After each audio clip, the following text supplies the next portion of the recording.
Welcome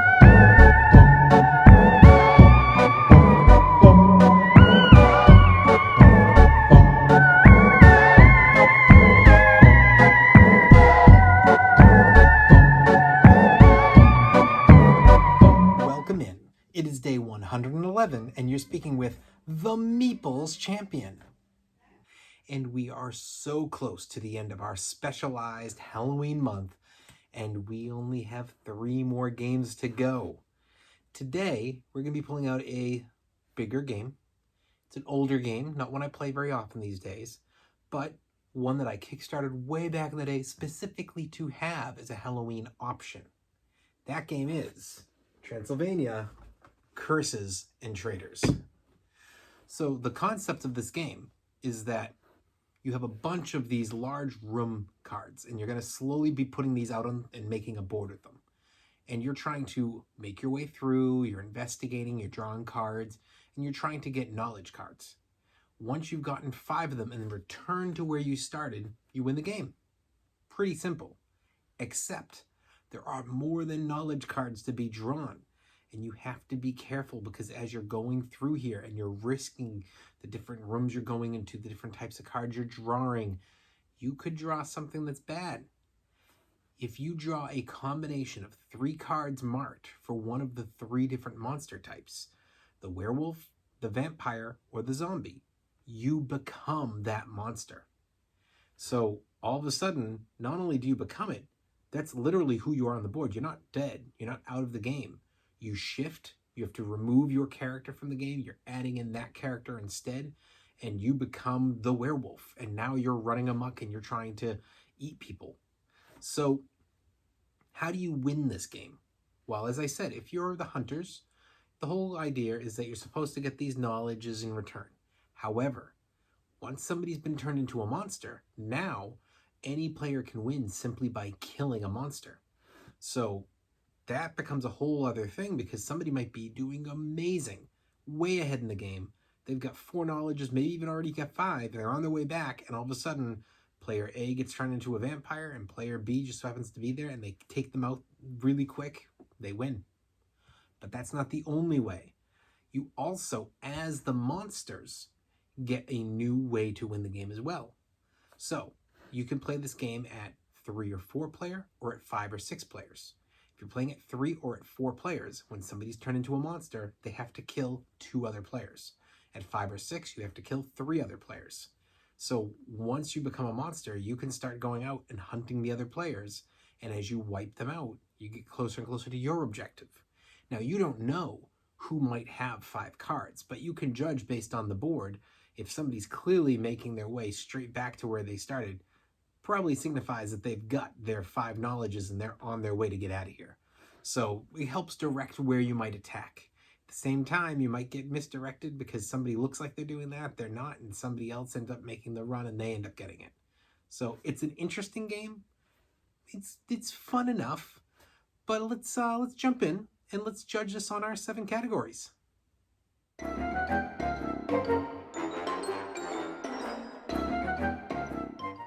The art of this game is really nice. I can't complain about this game when it comes to its cover. Its box is really, really good. It sells the theme, it sells the feel, and I think that all the pieces on the inside of the box do the same.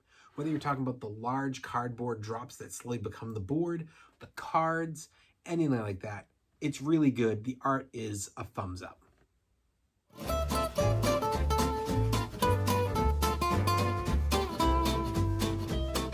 Well, the components are a little bit of a mix. I think they did a good quality when it comes to these little boards, but I don't know, I think it's more the sizing of them. To be honest, maybe it's more of what more games need to do, because sometimes you feel like they're too small. These feel a little bit too big for the randomness being put out. It's kind of a hindrance when it comes to the table size you're dealing with, because you do 3 in a row and you've already got the width of a lot of tables. That's where it kind of comes as an issue to me, but in general, they're actually good quality. The cards, however, are definitely a lower cardstock quality. You can tell. There's a lot of cardboard little pieces in this. There's dice in this. All of those are fine.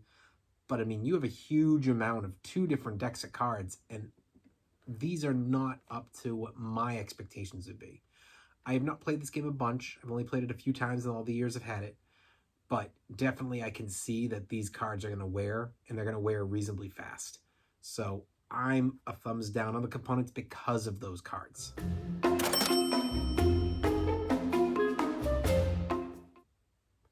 So the price of this game is, again, one of those ones that runs into the issue of what exactly are you judging for the price? For me, the issue is availability.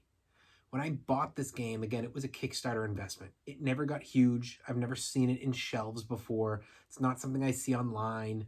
So this is not really out there. But when I got it, I probably paid around 50 to 60 for it.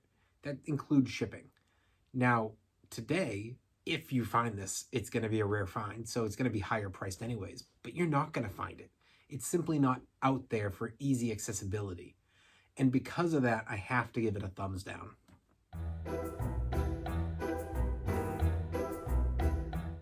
The difficulty is that this isn't that difficult. You know, you have a really nice setup of the fact that when the game starts, it's essentially just a run, collect, and go back type game. Now, again, it's been some time, so I'm sure there's a little bit of extras to this. I know there's some fighting aspects. It's just been a bit since I've really had to see that aspect of the game. But in my opinion, the game is not difficult to play. But I do think the reason I don't play it is because as an expert or as an experienced player, I feel like this game is not as hard as you wish it would be. I think experts are a definite no. Experienced can play this. When I got it, I was an experienced player and I played it once or twice, and then I was kind of done. If you're a beginner, I think this is a nice game because it looks like there's a lot to it, but it's not that hard to play. And if you're a kid, I think the theme really drags you in. And again, it's not that difficult to play. There is a good amount of pieces going on and things happening, but I don't think it loses you on those two. But I feel like this is an entry game that is really specific to its time. So the difficulty is weird because it's easy enough that it loses your harder earned players. And it's still hard enough that it's not going to get a lot of attention of the kids. I feel like you're just looking for those beginners. The kids can play, but they may not completely get it. And the adults who are experienced and experts, it's not going to challenge them. So I got to give it a thumbs down on the difficulty.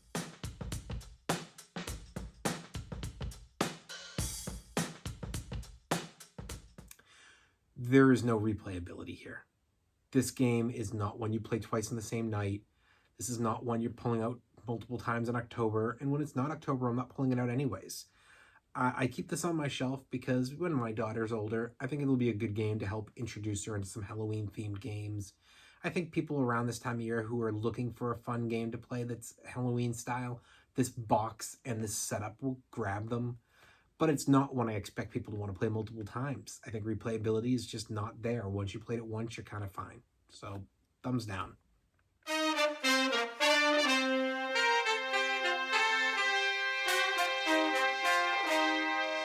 Keys to victory, I mean, I already said it when we explained the game. You have multiple keys, and they all are very legit. You can be your original character and win the game simply by getting your 5 cards and getting out of there. You can win the game by somebody gets turned into a monster and you kill them. Now you've won.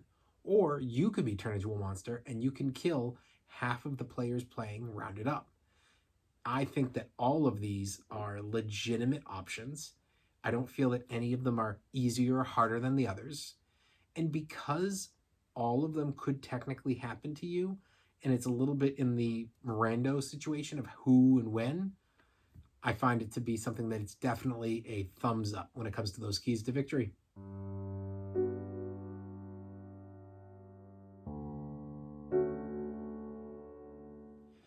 The unique factor. How do I feel about this game as a unique game? We've seen vampires, we've seen zombies, we've seen werewolves. We've seen these walk around and the game kind of builds around you. We've seen games where you can get turned.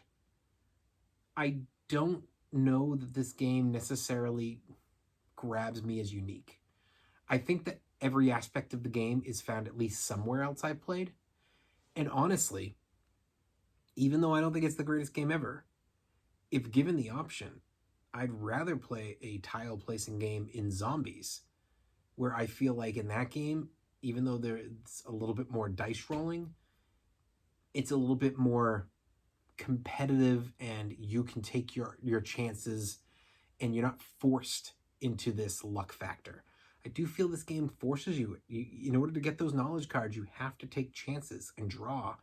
And so it's not like you have to in Zombies. And I like that because it's up to me to mitigate my chances. Do I want to go get more items and make myself faster and stronger and better at fighting? This game, I don't feel I have that same kind of luxury. So I don't think it's unique, and specifically because there's games that are like it in ways I'd rather play. So it's got to be a thumbs down. Overall, what do I think of this game? I think this is a game that if you find it, I don't think I would recommend to spend the money on it. I don't think it's a bad game. If you find somebody who owns it, play it. It's not a bad one. And maybe it hits for you. And if it does, that's great. But for me, after 29 days of us doing October-themed type games, I just feel this is one of the weaker ones, despite its box being one of the strongest in the entire collection I've shown so far. It's a disappointment to me from the box to the opening to the playing. By the time I get to the end of that game, I'm disappointed in what I played. It just doesn't fulfill what I'm looking for in a legit board game. But that's just my opinion. If you have the opportunity to play this, maybe you'll have a totally different opinion than me. Well, it has been day 111, and we've been speaking about the game Transylvania, Curses and Traitors. And you've been speaking to the Meeples Champion. Like, share, subscribe, and check down below in the description where I'll be adding in an Amazon link if I can find one so you can pick this game up for yourself. Until next time, I'll talk to you tomorrow.